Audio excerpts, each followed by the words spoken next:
नमस्कार.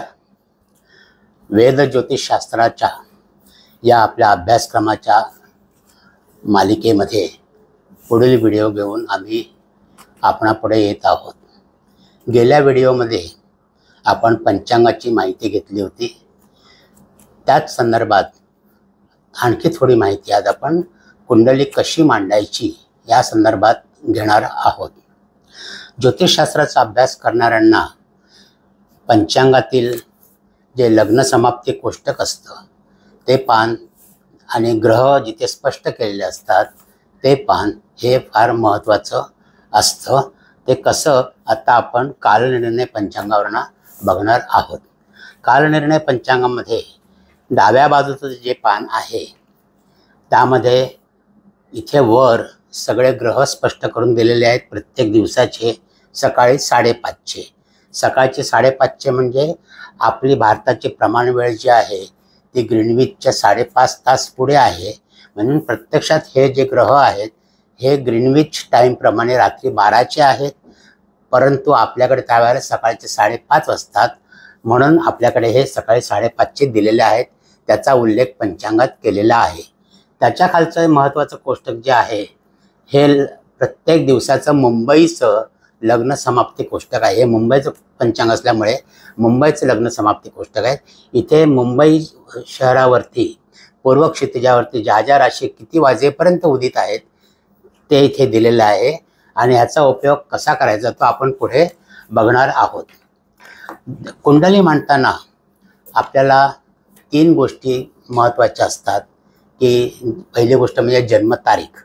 आता जन्मतारीख जी आहे ती इंग्रजी तारखेप्रमाणेच आपण घ्यायची असते. जर रात्री 12च्या पुढे जन्म असेल तर आपल्याला 2 तारखा तिथे येतात. म्हणजे ही तारीख, आजची तारीख आणि उद्याची तारीख अशा 2 तारखा तिथे येतील. तर त्या आपण पुढे बघणार आहोत कशा घ्यायच्या आहेत त्या. त्याच्यानंतरचं आहे ती जन्मवेळ. जन्मवेळ याच्यामध्ये बरीच चिंतनं झालेली आहेत की कोणती जन्मवेळ घ्यायची. प्रसूती झाल्यानंतरची जन्मवेळ घ्यायची की बाळाचं पहिलं रडणं ऐकल्यानंतरची जन्मवेळ घ्यायची. परंतु सध्या तरी आपण डॉक्टरांनी सांगितलेली किंवा हॉस्पिटलने दिलेली जन्मतारीखच आपण जन्मवेळेत आपण ग्राह्य धरणार आहोत. आणि तिसरा महत्त्वाचा घटक म्हणजे जन्मस्थळ. कारण आपल्याला माहिती आहे की आपल्या संपूर्ण भारताचा जो भाग आहे त्याची प्रमाणवेळ 82.5 रेखांशावरून आपण धरलेली आहे आणि तीच प्रमाणवेळ आपण सोयीकरता सगळ्या संपूर्ण भारतामध्ये वापरतो. परंतु जन्मकुंडली आपण जी मांडतो ती आपण स्थानिक वेळेप्रमाणे मांडतो. म्हणून प्रमाण वेळेवरती स्थानिक वेळेचा आपल्याला संस्कार करायला लागतो, रेखांतर संस्कार करायला लागतो. त्या दृष्टिकोनातनं आपल्याला जन्मस्थळ हे महत्त्वाचं आहे, कारण त्या जन्मस्थळाचे अक्षांश आणि रेखांश आपल्याला तिथे मिळतात. आता या 3 गोष्टी महत्त्वाच्या झाल्यानंतर कुंडली मांडण्याकरता महत्त्वाचे घटक म्हणजे कुंडलीतली 12 स्थानं, 12 घटक, 12 ग्रह आणि 12 स्थानं ही महत्त्वाची आहेत आपल्याला. तर ती कुंडलीमध्ये कशी मांडायची. आता कुंडली मांडण्याच्या प्रत्येकी वेगवेगळ्या पद्धती आहेत प्रत्येक ठिकाणी. त्यासुद्धा आपण थोडक्यात तिथे बघणार आहोत. आणि जे ग्रह आहेत प्रत्येक ग्रहांची गती आहे, प्रत्येक ग्रहांचा एका राशीमध्ये राहण्याचा कालावधी आहे किंवा प्रत्येक ग्रहाचा सूर्याभोवती फिरण्याचा म्हणजे संपूर्ण राशीचक्रातनं फिरण्याचा कालावधी तो सुद्धा आपण पुढच्या व्हिडिओमध्ये बघणार आहोत. तर आजच्या व्हिडिओमध्ये आपण कुंडली मांडण्याच्या ज्या विविध पद्धती आहेत त्याचा आपण विचार करणार आहोत. कुंडली 2-3 प्रकारे मांडता येते. इथे दाखवल्याप्रमाणे बघा, ही जी पहिली कुंडली जी आहे ती आपल्या महाराष्ट्रात आणि उत्तर भारतामध्ये प्रचलित आहे. इथे या प्रकारे कुंडली आपण मांडतो. चौकट मांडून आकाशाचा नकाशा जो आहे तो, आणि इथे स्थानं जी आहे ती गृहीत असतात. हे प्रथम स्थान नेहमी इथेच असतं. द्वितीय स्थान, तृतीय स्थान, चतुर्थ स्थान, पंचम स्थान, षष्ठ स्थान, सप्तम स्थान, अष्टम स्थान, नवम स्थान, दशम स्थान, एकादश स्थान आणि द्वादश स्थान अशी 12 स्थानं ही आपल्याला इथे मिळतात. आणि 12 ग्रह आपण याच्यामध्ये भरतो. त्याच्यामध्ये जन्माच्या वेळी पूर्व क्षितिजावर जी राशी उदित असेल त्या राशीचा क्रमांक आपण इथे मांडतो आणि तिथून पुढचे क्रमांक आपण मांडतात. म्हणजे 12 राशी, 12 ग्रह आणि 12 स्थानं असे 36 घटक आपल्याला कुंडली मांडायला लागतात. तर अशा प्रकारे ही आपल्याकडे प्रचलित असलेला कुंडलीचा हा फॉर्मॅट आहे, तो आपण अशा प्रकारे मांडतो. प्रथम स्थान जे नेहमी आहे तिथे जन्माच्या वेळी पूर्व क्षितिजावरती जी राशी उदित असेल त्या राशीचा क्रमांक आपण लिहितो. इथे प्रथम द्वितीय वगैरे आपण लिहित नाही क्रमांक, त्या राशीचा क्रमांक म्हणजे त्या क्रमांकाची राशी पूर्व क्षितिजावरती उदित होती आणि त्याच्या पुढच्या राशी आपण पुढच्या क्रमाने लिहितो. आणि त्यावेळेचे आकाशस्थ जे ग्रह आहेत त्याची माहिती आपल्याला पंचांगात दिलेली आहे, कोणते ग्रह कोणत्या राशीमध्ये कोणत्या अंशावरती आहेत, तर मग ते आपण त्याप्रमाणे इथे मांडतो. दुसरी जी कुंडली आहे ही दक्षिण भारतामध्ये प्रचलित आहे. दक्षिण भारतामध्ये या प्रकारची कुंडली मांडतात. तिथे राशींच्या ज्या जागा आहेत, मीन राशी, मेष राशी, वृषभ राशी, मिथुन, कर्क, सिंह, कन्या, तूळ, वृश्चिक, धनु, मकर आणि कुंभ अशा 12 राशींच्या या जागा आहेत. या मात्र पक्क्या आहेत, या कधीच हलत नाहीत. आपल्याकडे जरी पूर्व क्षितिजावरती जी राशी आहे त्या राशीचा क्रमांक प्रथम स्थानामध्ये येतो, परंतु इथे मात्र तसं नाही आहे. जी राशी उदित असेल त्या राशीच्या इथे राशींची नावं सुद्धा देत नाहीत, फक्त हे हे तुमच्या माहितीकरता पण मी नावं दिली आहेत राशींची. तर दक्षिण भारतामध्ये जे राशी पूर्व क्षितिजावरची उदित असेल त्या चौकोनामध्ये ते फक्त असेंडंट असं लिहितात, ASC असं लिहितात. म्हणजे असेंडंट म्हणजे त्या जातकाचं ते लग्न आहे असं आपण समजतो. पूर्व क्षितिजावरती ती राशी उदित होती. आणि बाकीचे जे ग्रह आपण भरतो जसे आकड्याप्रमाणे तसे इथे ह्या स्थानामध्ये भरतात. इथे कोणतेही नंबर वगैरे ते देत नाहीत किंवा कोणती नावं देत नाहीत. ही नक्की ह्या ज्या राशी आहेत त्या त्यांच्या फिक्स असतात. तर अशा प्रकारची ही पद्धत आहे की दक्षिण भारतामध्ये कुंडली मांडणे. आणि हा जो मधला जो चौकट आहे इथे ते त्याचं जातकाची माहिती भरतात, म्हणजे त्याचं जन्मतारीख, जन्मवेळ आणि जन्मस्थळ किंवा नाव त्याचं. अशा प्रकारे हा कुंडलीचा फॉर्मॅट दक्षिण भारतामध्ये वापरला जातो. पाश्चात्य पद्धतीमध्ये अशी गोलाकार कुंडली म्हणजे आपण जे क्रांतिवृत्त आपलं जे आहे त्याप्रमाणे कुंडली मांडतात आणि तिथे हे आकडे गृहीत जातात. मेष, वृषभ, मिथुन, कर्क अशा राशींचे आकडे दिलेले आहेत. आणि तिथे सुद्धा जे लग्नपूर्व क्षितिजावरती उदित असेल तिथे असेंडंट लिहून बाकीच्या त्या ग्रह तिथे भरले जातात. ही झाल्या कुंडली मांडण्याच्या विविध पद्धती. याच्यानंतर आपण आता येणार आहोत की प्रत्येक भाषेमध्ये ग्रहांची नावं आपण वेगवेगळ्या प्रकारे घेतो, परंतु मग एका प्रदेशातला माणूस दुसरीकडे गेला तर ती कुंडली त्यांना कळावी म्हणून सगळीकडे जो आपला आंतरराष्ट्रीय प्रघात आहे तो म्हणजे प्रत्येक ग्रहाला ते एक इंग्रजी नाव दिले त्यांनी आणि त्याचं आंतरराष्ट्रीय चिन्ह दिलेलं आहे. इंग्रजी नावंसुद्धा सगळीकडे प्रचलित असतील असं नाही आहे.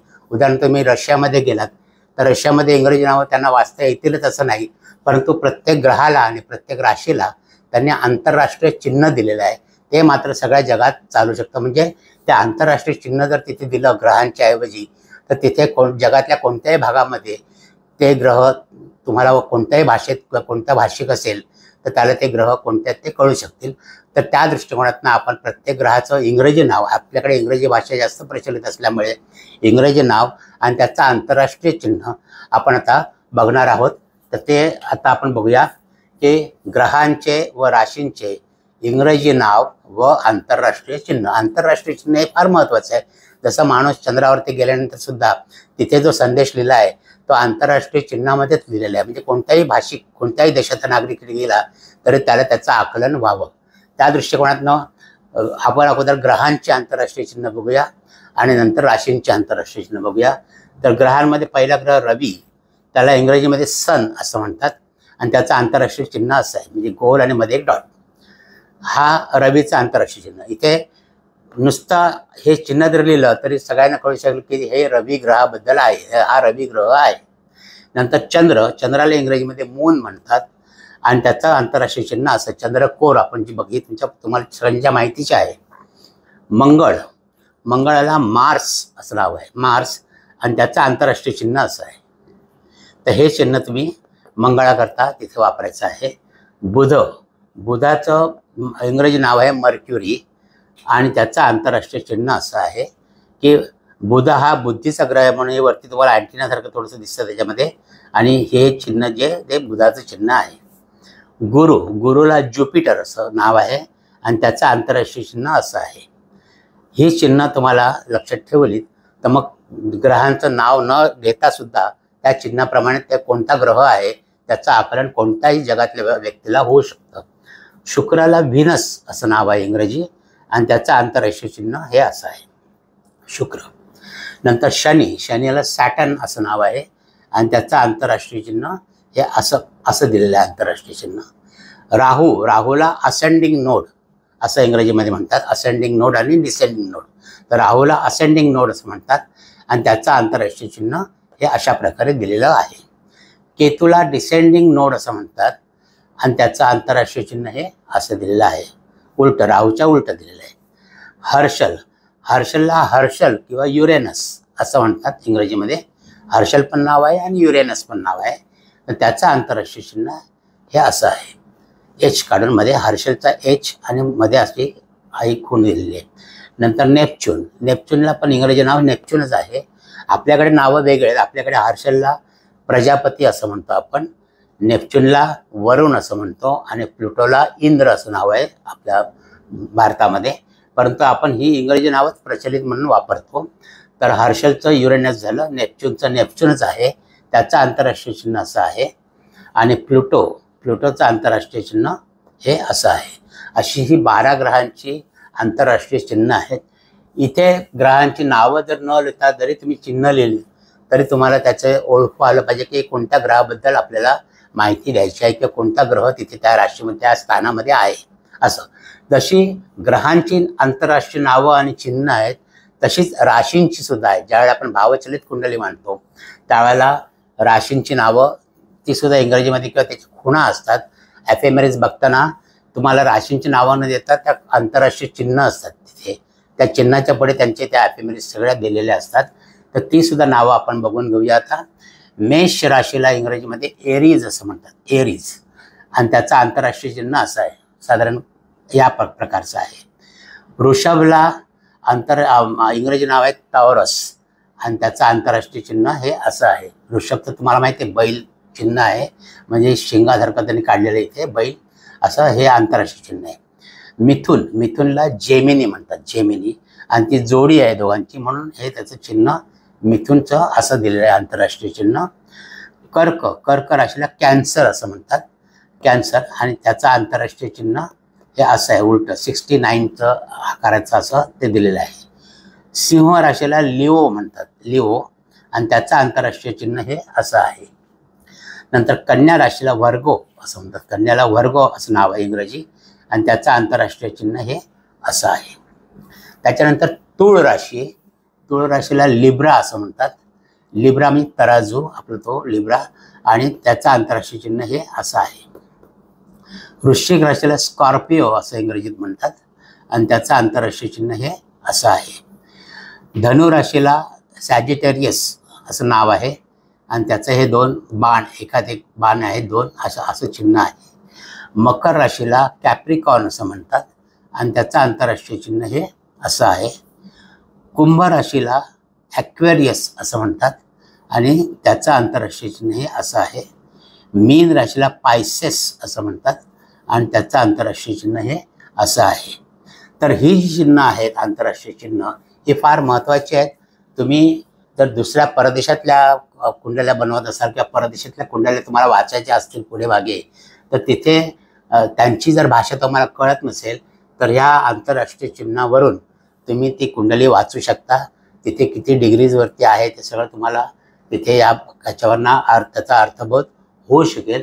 त्या दृष्टिकोनातनं ही नावं म्हणजे मराठी नावं दिली आहेत, इंग्रजी नावं दिली आहेत आणि त्यांची आंतरराष्ट्रीय चिन्ह दिली आहेत.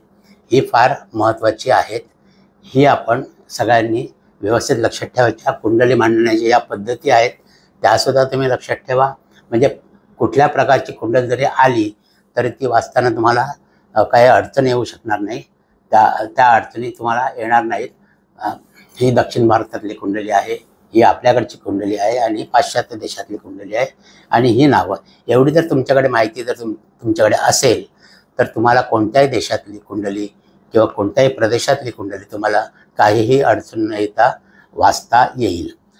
हा जो भाग आहे हा आपल्या या भागात आपण बघितल्यानंतर याच्यानंतर आपण दुसऱ्या भागामध्ये ग्रहांविषयी जास्त माहिती घेणार आहोत. म्हणजेच ग्रहांचा सूर्याभोवती फिरण्याचा किंवा राशीचक्रातनं फिरण्याचा, एक राशीचक्र पूर्ण करण्याचा कालावधी जो आहे तो किती असतो, प्रत्येक ग्रहाची कमाल आणि किमान गती किती आहे, किंवा प्रत्येक ग्रहाचा एका राशीमध्ये राहण्याचा कालावधी किती आहे आणि राशीचक्र पूर्ण करायला किती कालावधी लागतो, त्या कालावधीमध्ये तो वक्री किती दिवस असतो, ह्या सगळ्यांची माहिती आपल्याला पुढच्या भागात घ्यायची आहे. तर आत्ताच्या पुरतं आपण इथेच थांबूया. तुम्हाला आजचा व्हिडिओ कसा वाटला तो आम्हाला कळवा आणि लाईक आणि सबस्क्राईब करा, म्हणजे आमच्या पुढचे व्हिडिओ तुम्हाला बघता येतील, तुम्हाला त्याचं नोटिफिकेशन येईल. तर आज आपण इथेच थांबतो. नमस्कार. शुभम.